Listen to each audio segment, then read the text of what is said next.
하나님의 진노가 불의로 진리를 막는 사람들의 모든 경건하지 않음과 불의에 대하여 하늘로부터 나타나나니 이는 하나님을 알만한 것이 그들 속에 보임이라. 하나님께서 이를 그들에게 보이셨느니라. 창세로부터 그의 보이지 아니하는 것들 곧 그의 영원하신 능력과 신성이 그가 만드신 만물에 분명히 보여 알려졌나니 그러므로 그들이 핑계하지 못할지니라. 아멘. 하나님의 진노라는 제목으로 말씀을 나누겠습니다. 한번 따라 하실까요? 하나님의 진노. 우리가 믿는 하나님의 대표적인 속성은 사랑입니다. 하나님은 사랑이시죠. 우리를 위해 독생자를 주신 사랑, 아낌없이 주시는 사랑, 오래 참고 기다리시는 사랑입니다. 그와 함께 중요한 하나님의 속성이 진노입니다. 우리 하나님은 사랑의 하나님이시면서 진노의 하나님이세요. 하나님은 의로우시기 때문에 의로운 일에 대해서 기뻐하시고 의롭지 못한 일에 대해서는 진노하십니다. 우리가 보고 있는 이 로마서는 죄에 대해서 강조하는데요. 죄에 대해서 강조하는 이유는 구원의 필요성을 강조하기 위해서입니다. 모든 인간이 죄인이고 그 죄를 인간 스스로의 힘으로 해결할 수 없기 때문에 복음이 필요하고 구원이 필요하다는 거예요. 예수 그리스도의 십자가 은혜가 필요하다는 것입니다. 환자를 치료하기 위해서는 병에 대한 정확한 진단이 필요한 것과 같은 거예요. 병에 대해서 정확히 알아야 치료를 받을 수 있는 것처럼 인간의 가장 근본적인 문제, 이 죄를 알아야 그 죄를 해결받을 수가 있기 때문인 것입니다. 자, 먼저 우리가 생각해 볼 것은 하나님의 진노를 불러오는 죄가 어떤 것들인가? 로마서 1장의 후반부에 구체적으로 나오는데요. 여러분, 이 죄에 대한 내용이 좀 듣기가 불편하다고 귀를 닫지 마시고 귀 기울여 들으시면서 내가 이러한 죄에서 떠나서 하나님 품 안에 있음을 감사하시고 혹시나 내 안에 이러한 죄가 있다면 회개하시기를 바랍니다. 로마서 1장에서 말하는 하나님의 진노와 심판을 불러오는 죄인의 모습, 크게 네 가지로 말씀하는데요. 첫째는 불의로 진리를 막는 사람들입니다. 18절에 보니까 하나님의 진노가 불의로 진리를 막는 사람들의 모든 경건하지 않음과 불의에 대하여 하늘로부터 나타나나니 라고 말씀하세요. 불의로 진리를 막는 사람들. 진리는 하나님이시죠. 진리를 막는 사람은 하나님을 의도적으로 거부하는 사람을 의미합니다. 이런 사람들에게 하나님께서 진노하시는 이유가 19절에 나오는데요. 이는 하나님을 알만한 것이 그들 속에 보임이라. 하나님께서 이를 그들에게 보이셨느니라. 하나님을 알만한 것, 하나님을 알 수 있는 것이 인간 속에 있다는 거예요. 어떤 것들이 있을까요? 삶과 죽음에 대한 생각, 인간에게 있는 것이죠. 어디에서 와서 왜 살며 어디로 가는가?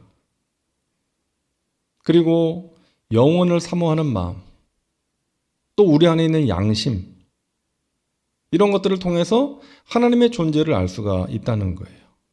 알게 해주셨다는 것입니다. 자, 20절을 보세요. 창세로부터 그의 보이지 아니하는 것들, 곧 그의 영원하신 능력과 신성이 그가 만드신 만물에 분명히 보여 알려졌나니 그러므로 그들이 핑계하지 못할지니라. 하나님께서 만드신 만물, 하나님께서 창조하신 피조물들을 통해서 하나님의 능력과 신성이 분명히 알려졌다는 거예요. 하나님의 능력과 신성이 그가 만드신 만물들의, 피조물들에 나타나게 하셨다는 것입니다. 여러분, 우리가 자연을 보면서 또 자연에서 일어나는 일들을 보면서 창조주 하나님의 솜씨와 능력을 보게 되지 않습니까? 여러분, 여행 가시면 참 아름답고 웅장한 자연 경관을 보게 될 때가 있잖아요. 제가 지금까지 본 것 중에 가장 웅장한 자연 경관은 제가 여의도 선교국장을 하면서 브라질에 간 적이 있었어요.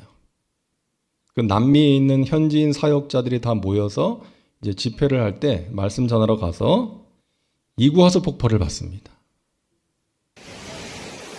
이구아수 폭포입니다. 제가 촬영한 건데요. 카메라에다 담을 수가 없어요. 얼마나 웅장한지 몰라요. 우리나라 천지연 폭포를 한 1000개 합쳐놓은 것 같더라고요. 다 담기지가 않습니다.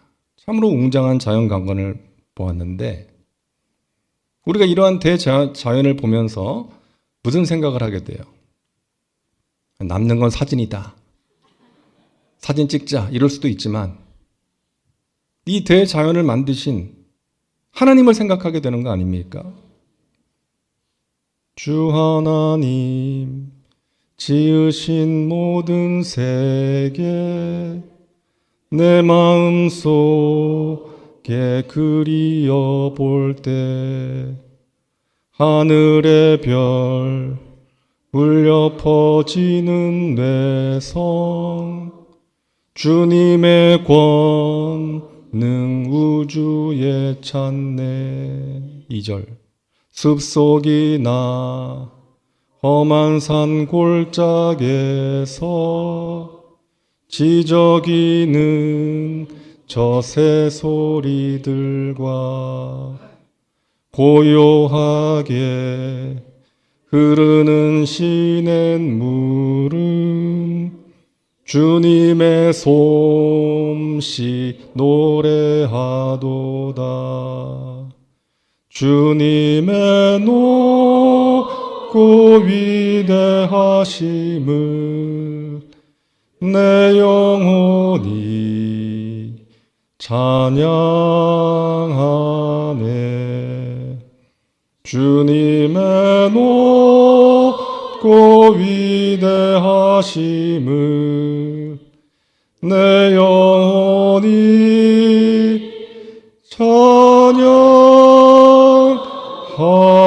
찬양하네.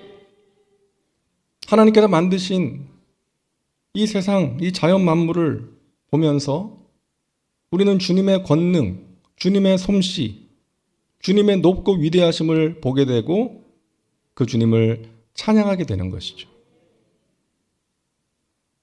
우주를 연구하는 과학자가 하는 말을 들었어요.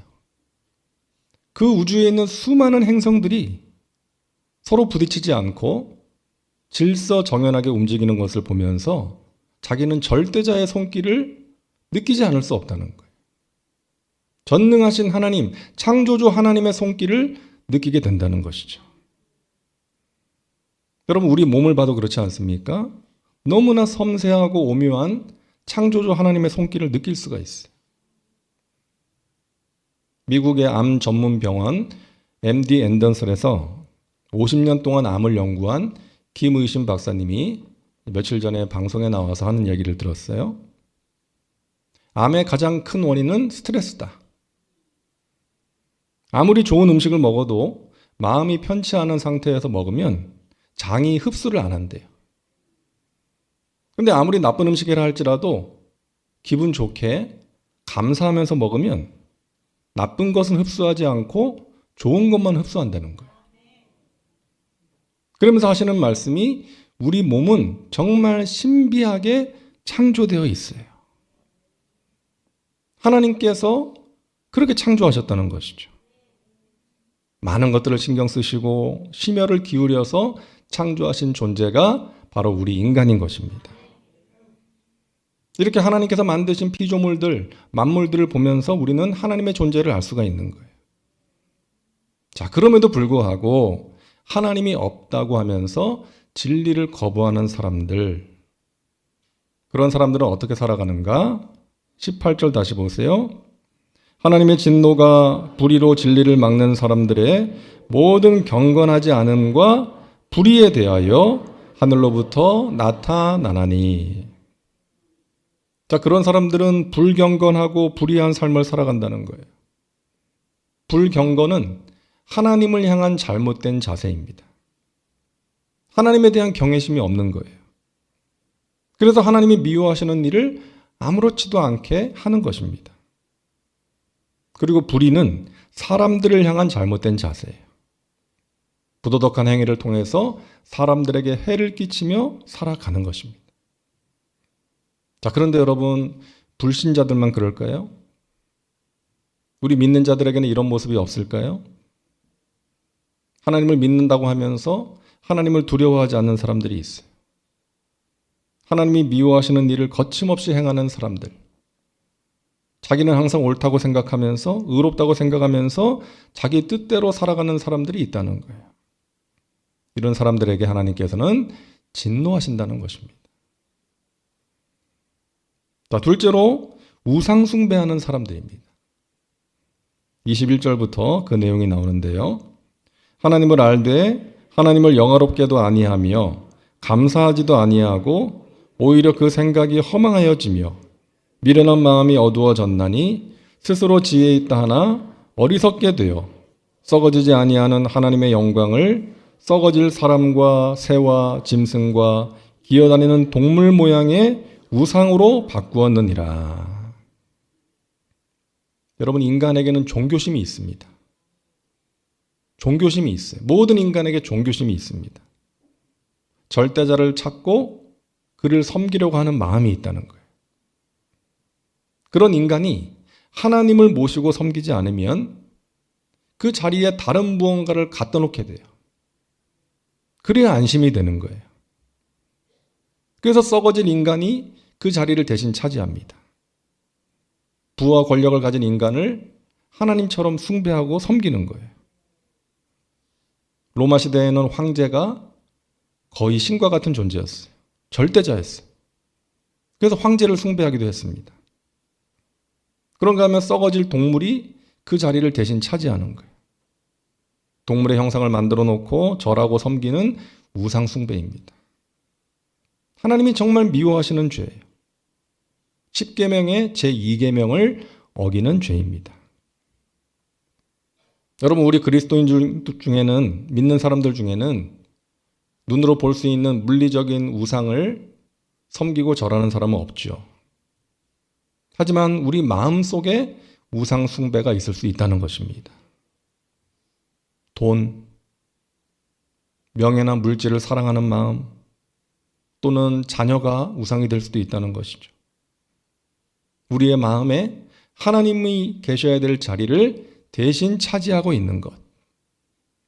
나의 궁극적인 관심, 내 마음을 빼앗는 것, 내가 가장 사랑하는 것이 우상이 될 수가 있는 것입니다.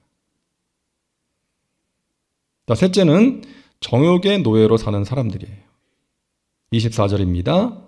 그러므로 하나님께서 그들을 마음의 정욕대로 더러움에 내버려 두사 그들의 몸을 서로 욕되게 하셨으니. 자, 여기서 말하는 마음의 정욕은 마음이 원하는 대로 성적인 죄를 짓는 것입니다. 그래서 그들의 몸을 서로 욕되게 하였다. 자, 26절과 27절을 보면은 여러 가지 성적인 죄 가운데 특별히 동성애를 언급하고 있어요. 이 때문에 하나님께서 그들을 부끄러운 욕심에 내버려 두셨으니 곧 그들의 여자들도 순리대로 쓸 것을 바꾸어 영리로 쓰며 그와 같이 남자들도 순리대로 여자 쓰기를 버리고 서로 향하여 음욕이 부릴 듯하며 남자가 남자와 더불어 부끄러운 일을 행하여 그들의 그릇 때문에 상당한 보응을 그들 자신이 받았느니라. 자, 순리대로 쓰지 않고 영리로 쓴다. 이 순리와 영리라는 단어는 하나님의 창조 질서와 연관된 단어입니다. 그러니까 하나님의 창조 질서를 파괴하는 죄가 성적인 죄라는 거예요. 결혼을 통해서 부부가 된 남자와 여자가 성적인 관계를 갖는 것이 하나님의 창조 질서예요. 그런데 그것을 깨뜨리고 남자가 남자와 더불어 부끄러운 일을 행한다. 동성애를 말하는 것이죠. 여러분, 우리가 알고 있는 것처럼 미국과 유럽 여러 나라들이 이미 동성연애를 합법화했습니다. 여러분, 미국 교회에서는요, 동성애자가 목사 안수를 받고 총회장까지 됐어요. 정말 말도 안 되는 어이없는 일들이 이 세상에서 벌어지고 있습니다. 우리나라는 그렇게 되면 안 되잖아요. 그래서 우리가 국회에서 발의되는 이런저런 법안들을 주의 깊게 살펴봐야 되고, 반기독교적이고 우리 자녀들의 미래에 해가 될 수 있는 것들이 있다면 적극적으로 반대를 해야 되는 거예요. 그들의 그릇 때문에 상당한 보응을 그들 자신이 받았다라고 말씀하고 있습니다. 육체가 원하는 대로 살면, 마음의 정욕대로 살면 영적으로, 정신적으로 황폐해지는 것이죠. 가정이 파괴됩니다. 자녀가 상처를 받습니다. 여러분, 못은 빼도 자국은 남는 것처럼 죄는 반드시 후유증이 따라와요. 죄를 짓고 나면 자국이 남습니다. 여러분, 다윗이 뭐라고 말해요? 죄 짓고 나서 뭐라고 말합니까? 자신의 뼈가 어스러지는 것 같은 고통을 호소하고 있잖아요. 잠을 자도 자는 것 같지가 않고, 밥을 먹어도 먹는 것 같지가 않고, 백성들이 자신을 높여도 그게 귀에 들어오지 않는다는 거예요. 주님의 손이 주야로 나를 짓누르시오니, 계속해서 양심의 압박을 느낀다는 것이죠. 여러분, 이것이 죄의 결과인 것입니다. 자, 넷째로 마음에 하나님 두기를 싫어하는 자들이에요. 28절입니다. 또한 그들이 마음에 하나님 두기를 싫어하며. 자, 지금까지 살펴본 것처럼 불경건하고 불의하고 우상을 숭배하고 육체의 정욕을 따라 살아가는 사람들은 한마디로 마음에 하나님 두기를 싫어하는 사람들이에요. 29절부터 보면 부도덕하고 불의한 모습 21가지가 기록이 되어 있는데요. 쭉 나오는데, 이런 죄를 짓게 되는 근본적인 원인은 도덕적인 문제라기보다는 영적인 문제입니다. 신앙적인 문제예요. 그 마음에 하나님 두기를 싫어하기 때문인 거예요. 마음에 하나님 두기를 싫어하고 하나님을 멀리 떠나 살면 이러한 죄 가운데 빠지게 된다는 것입니다. 더 큰 문제는 자신들이 행하는 그 일이 옳다라고 생각한다는 거예요. 32절입니다. 그들이 이 같은 일을 행하는 자는 사형에 해당한다고 하나님께서 정하심을 알고도 자기들만 행할 뿐 아니라 또한 그런 일을 행하는 자들을 옳다 하느니라. 무슨 말입니까? 몰라서 짓는 죄가 아니라는 거예요. 알면서도 의도적으로 짓는 것입니다. 자신의 양심은 분명히 잘못된 것이라고 말하고 있는데 그 양심의 소리를 무시하고 불의로 진리를 가리고 있는 거예요. 왜? 그 마음이 하나님으로부터 떠나 있기 때문에. 자, 이와 같은 사람들은 하나님의 진노와 심판을 피할 수 없다라고 말씀하고 있습니다. 자, 여러분, 이와 같은 죄에 대한 하나님의 진노 어떻게 나타나느냐? 가장 무서운 진노가 뭔지 아세요? 내버려 두는 것입니다. 내버려 두는 것. 자, 24절. 그러므로 하나님께서 그들을 마음의 정욕대로 더러움에 내버려 두사 그들의 몸을 서로 욕되게 하셨으니. 26절. 이 때문에 하나님께서 그들을 부끄러운 욕심에 내버려 두셨으니. 28절. 또한 그들이 마음에 하나님 두기를 싫어하며 하나님께서 그들을 그 상실한 마음대로 내버려 두사 합당하지 못한 일을 하게 하셨으니. 한번 따라하세요. 내버려 두사. 여러분, 이게 무서운 하나님의 진노와 심판입니다. 하나님을 거부하고 육체의 욕심을 따라 살아가면 내버려 두신다는 거예요. 물론 우리 하나님은 사랑의 하나님이시기 때문에 죄에서 돌이키라고 부르시죠. 말씀하시죠. 오래 참고 기다리시죠. 하지만 계속해서 거부하고 하나님을 무시하면 죄 가운데 버려두신다는 거예요. 오래전에 어떤 무신론 철학자가 광장에 사람들을 모아놓고 무신론 강연을 합니다. 강연이 한창 무르익었을 때 갑자기 이 사람이 시계를 풀더니 격앙된 어조로 말합니다. 신이여, 내가 당신에게 5분을 주겠소. 내가 5분 동안 당신을 저주할 것이요. 당신이 살아있다면 나를 심판하시오. 그리고 5분 동안 막 입에 담지 못할 저주를 막 하나님께 퍼부었어요. 그리고 5분이 지난 뒤에 의기양양하게 사람들에게 말합니다. 여러분 보십시오. 이만하면 신이 존재하지 않는다는 것을 증명한 것이 아니겠습니까? 그때 한 노인이 앞으로 나오면서 말합니다. 여보시오, 내가 할 말이 있어. 당신은 지금 방금 신이 존재하지 않는다는 것을 증명한 것이 아니라 당신이 신과 아무런 상관이 없다는 것을 증명한 것입니다. 지금까지 내가 살면서 경험한 바로는 내가 믿는 하나님은 내가 잘못된 길로 갈 때, 내가 그분을 거스릴 때 나를 책망하셨고 때로는 징계하셨어. 그냥 버려둘 수 없는 자녀였기 때문이에요. 오늘 하나님을 저주하는 당신에게 아무 일도 없었던 것은 당신이 버림받은 사람이라는 것을 증명한 것입니다. 여러분, 옆집 아이가 잘못하면 어떻게 해요? 그러면 안 돼. 타이르죠. 근데 계속해서 똑같은 잘못을 반복하면 어떻게 해요? 그냥 버려둬야죠. 어떻게? 내 자식이 아니니까. 하지만 내 자식이 그러면 버려둘 수가 없는 거예요. 타이르고 또 타이르고 매를 들어서라도 바로잡고자 하는 거 아니겠습니까?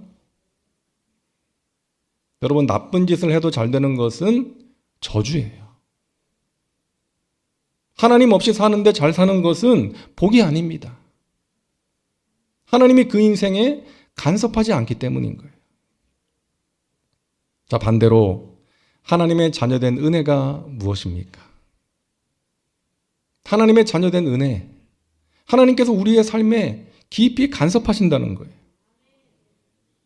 죄를 막아주시고 우리가 잘못된 길로 갈 때, 하나님의 뜻대로 살지 못할 때 깨닫게 하시고 양심에 찔리게 하시고 수시로 우리에게 말씀하셔서 하나님의 뜻대로 살게 해주시고 바른 길로 가게 해주신다는 거예요. 여러분, 이것이 귀한 은혜요 복임을 믿으시기를 바랍니다. 하나님의 자녀된 자들이 누릴 수 있는 너무나 귀한 은혜예요. 시편 73편을 보면 시편 기자가 악인의 형통함을 보면서 괴로워합니다. 악인의 형통함을 바라보면서 괴로워해요. 사람들이 당하는 고난이 그들에게는 없고 사람들이 당하는 재앙도 그들에게는 없나니 그러므로 교만이 그들의 목걸이요 강포가 그들의 옷이며 살찜으로 그들의 눈이 솟아나며 그들의 소득은 마음의 소원보다 많으며 그들은 악하게 말하며 높은 데서 거만하게 말하며 나는 종일 재난을 당하며 아침마다 징벌을 받았도다. 왜 악인은 잘 되고 의인은 고난받느냐는 거예요. 악인들은 고난을 당하지도 않고 그들의 소득은 많고 교만하게 행하는데 왜 의인은 고난 가운데서 힘들게 살아야 하느냐는 거예요. 그 현실을 괴로워하는 것입니다. 여러분, 우리도 그런 현실을 보게 될 때 있잖아요. 예수 안 믿는 사람인데, 좋은 사람이 아닌데 세상에서 떵떵거리고 많은 재물을 소유하고 교만하게 살아가는 거예요. 그런 사람들을 볼 때가 있는 것이죠. 자, 그러나 시편 73편의 결론은 무엇입니까? 27절과 28절 우리 같이 읽겠습니다. 무릇 주를 멀리하는 자는 망하리니 음녀같이 주를 떠난 자를 주께서 다 멸하셨나이다. 하나님께 가까이함이 내게 복이라. 내가 주 야훼를 나의 피난처로 삼아 주의 모든 행적을 전파하리이다. 아멘. 여러분의 인생에 찾아온 어떤 어려움으로 인해서 여러분이 하나님을 찾게 되었다면, 하나님을 가까이 하게 되었다면 감사하시기 바랍니다. 여러분이 주님 안에 있다는 증거이기 때문이에요. 하나님의 품 안에 있다는 증거이기 때문이에요. 구원받은 주의 백성이라는 증거이기 때문인 것입니다. 구원받지 못한 사람들, 죄 가운데 빠져서 하나님의 진노 아래 있는 사람들, 세상에서 방황하는 영혼들, 그 죄와 그 무서운 하나님의 진노와 심판을 피할 수 있는 방법이 무엇입니까? 바로 복음이라는 거예요. 그 복음의 능력, 모든 믿는 자들에게 구원을 주시는 그 하나님의 능력만이 죄로 인한 하나님의 진노에서 자유케 할 수가 있다는 것입니다. 어린아이가 엄마와 떨어져서 막 울고 있을 때 그 아이를 달래기 위해서 사탕도 줄 수 있고 장난감도 줄 수 있고 노래도 불러줄 수 있죠. 하지만 근본적인 해결책은 아닙니다. 잠시 달랠 수는 있지만 또 울음을 터뜨릴 수가 있는 것이죠. 해결책은 뭐예요? 엄마를 만나서 엄마 품에 안기는 거예요. 그 문제가 해결되는 거예요. 죄의 문제를 해결하고 하나님의 진노를 피하기 위한 다른 방법은 없습니다. 전능하신 하나님의 품에 안겨야 되는 것입니다. 구원자이신 예수님의 품에 안겨야 되는 거예요. 보혜사이신 성령님을 인정하고 환영하고 모셔드리고 의지하면서 살아가야 하는 것입니다. 여러분, 빛이 비치지 않는 곳에는 곰팡이가 생기고 썩어요. 빛이 비추어야 해결이 됩니다. 우리의 영혼에 곰팡이가 생기지 않고 썩지 않기 위해서는 빛 대신 주님을 모시고 살아야 하는 것입니다. 그 주님을 신뢰하고 의지하며 살아갈 때에 죄를 이길 수가 있는 것입니다. 하나님 없이 살았던 것을 회개하고 하나님을 모시고 믿음으로 살아갈 때에 하나님이 주시는 은혜와 평강과 신령한 복을 누리게 될 줄로 믿습니다. 조지 위필드가 이렇게 말했어요. 세상에서 가장 안전하고 옳은 길은 하나님과 동행하는 길입니다. 따라할까요? 세상에서 가장 안전하고 옳은 길은 하나님과 동행하는 길입니다. 믿으시기 바랍니다. 기도합니다. 하나님 감사합니다. 저희들을 택하셔서 하나님의 자녀 삼아 주시니 감사합니다. 믿음으로 구원받게 하신 것 감사합니다. 하나님의 품 안에서 하나님이 베푸시는 은혜와 평강을 누리며 살게 하시고 성령의 도우심으로 죄를 이기며 살아갈 수 있게 하시니 감사합니다. 하나님, 늘 하나님을 모시고 믿음으로 살아감으로 하나님이 주시는 은혜와 평강과 신령한 복을 누리고 나누며 살아가는 하나님의 백성들 되게 하여 주옵소서. 우리 가족들 가운데 아직 구원받지 못한 가족이 있습니까? 아버지 하나님, 하나님의 진노와 심판이 이르기 전에 아버지 하나님을 구주로 영접하고 모시며 하나님과 동행하는 믿음을 갖게 하여 주시옵소서. 구원의 은혜를 베풀어 주시옵소서. 예수님의 이름으로 기도하옵나이다. 아멘.